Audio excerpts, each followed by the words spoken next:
One of the things that you'll want to really pay attention to when you work with Excel is how Excel recognizes text. That means letters that you would type in a cell versus how Excel recognizes numbers.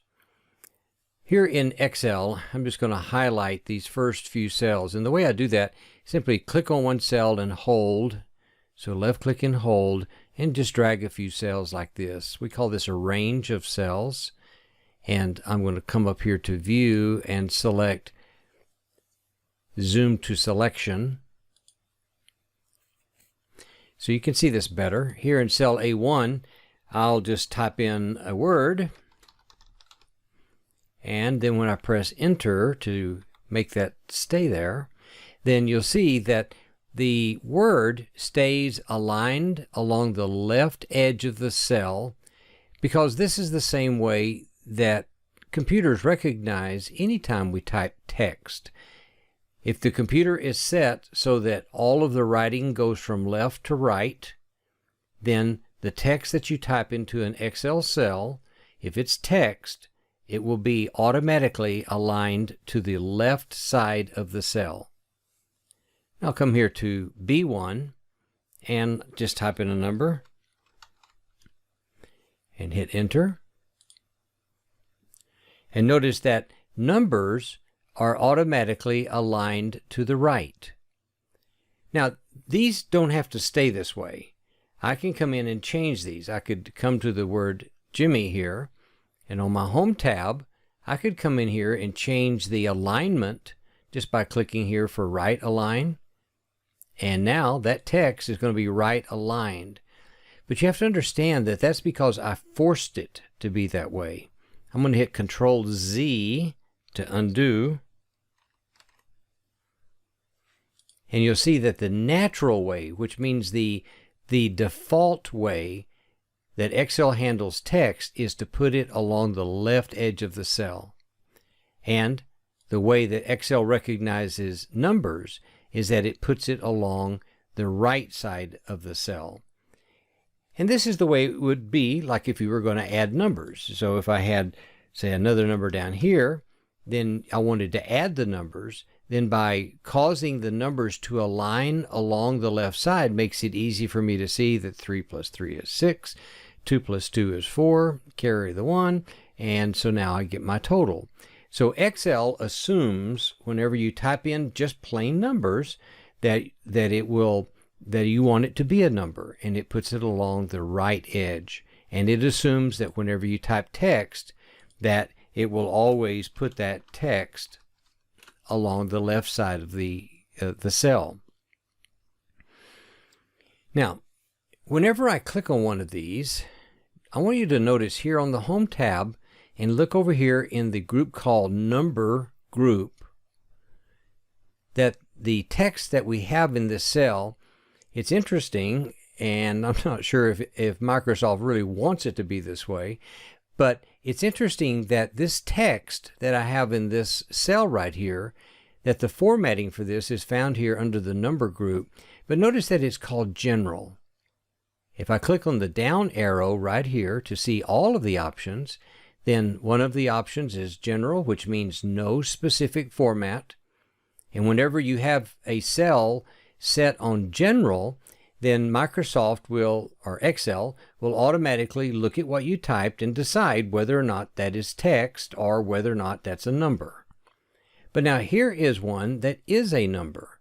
So if I click here on Number, the word Jimmy does not change because it's still, Excel is still seeing it lined as text, and it's not changing it to a number because it doesn't see any numbers in here.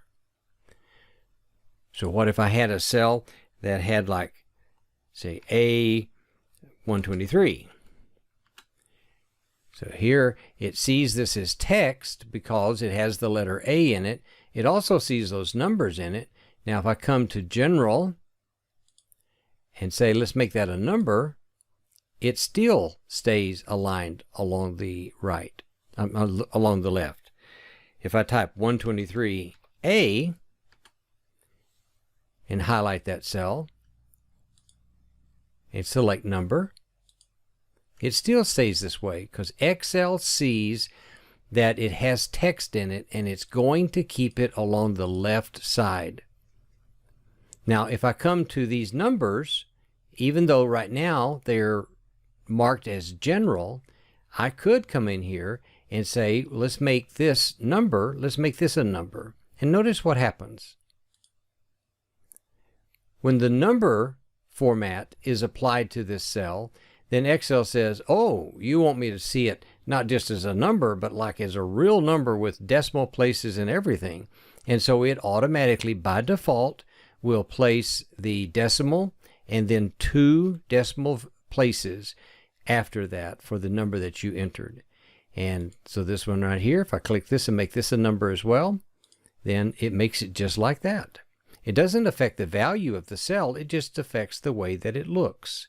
If I want to reduce those decimals and get rid of them, then here in the number group, there is an option. There's one right here, and you hover over it, and it says decrease those decimals.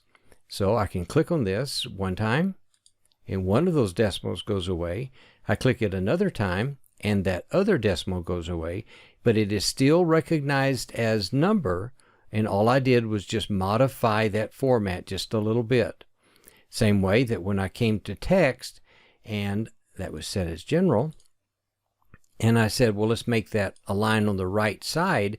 You can do that, but see, what I've done here to the word Jimmy is exactly what I've done here to the number. It's still recognized as a number. This is still recognized as text. It's just that I have modified the way that it's being displayed.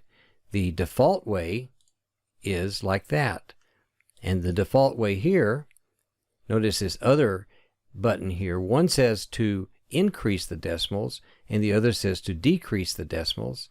So if I click this twice, it puts those decimals back in place. But see, I could just keep going and add all the decimals I wanted to in there. But the default way is for you to see 2. By the way, notice the way I'm changing the width of these cells. I take the mouse and notice that there's a little vertical line between the column letters, like between C and D. There's a vertical line up there, just like this same vertical line between all the cells. It goes right up to the top. But notice that when I get the mouse hover right over that vertical line between the columns, that I get that arrow that looks like a vertical bar with a left and right arrow sticking out each side of it. That means to widen or change the width or height of a cell or row, of a column or row. So I click here, left click and hold, and then I can just drag it, make it as wide as I want it, or I can left click hold and make it as narrow as I want it. The same thing works over here with the rows. You get the same looking arrow, and I can left click hold and drag, change the height. I can move it up and change the height again. And so you can change the width of the columns and the height of the rows by using this little mouse indicator here. So this is what Excel does when it looks at text and it looks at numbers. It automatically recognizes them as text and it automatically recognizes them as numbers, even though by default the original setting is to do all of this as general. So the general setting here is the default. But the thing is that we don't always want it to be like this. Sometimes we want numbers to actually be text. And that's possible too. I can highlight this number 23. I can come up to the drop-down list. There's an option down here for text. And I can just click text. And now it throws that number over to the left because I have modified its configuration, and I've said that this 23 is not really a number, it's just going to be plain text. And then Excel takes it and puts it right over here on the left where it puts all text. It puts text on the left, and it puts any number that you put in and say that this is text, it puts it on the left. Now notice I can do this to numbers, but I cannot do that to text. I can't change a text to a number and make it change, but I can do that to a number. And so this is just the way Excel works. And we just sort of have to not try to argue with it, but just understand it. There are times when you're going to want a number to be plain old text. There's going to be times when you import data into an Excel spreadsheet, and that you may see a bunch of numbers come in, and you're going to see them aligned along the left side. And when you see it aligned along the left side, then you should instantly recognize that that is being recognized in Excel as text. And if you want this 23 that's aligned over here on the left, if you want this to be considered a number by Excel, then you have to come up here and change it from text to number, and then Excel will recognize it as a number. There's a lot more to go into this, but that's enough for now. But it's so important for you to remember that Excel recognizes text, and it does that.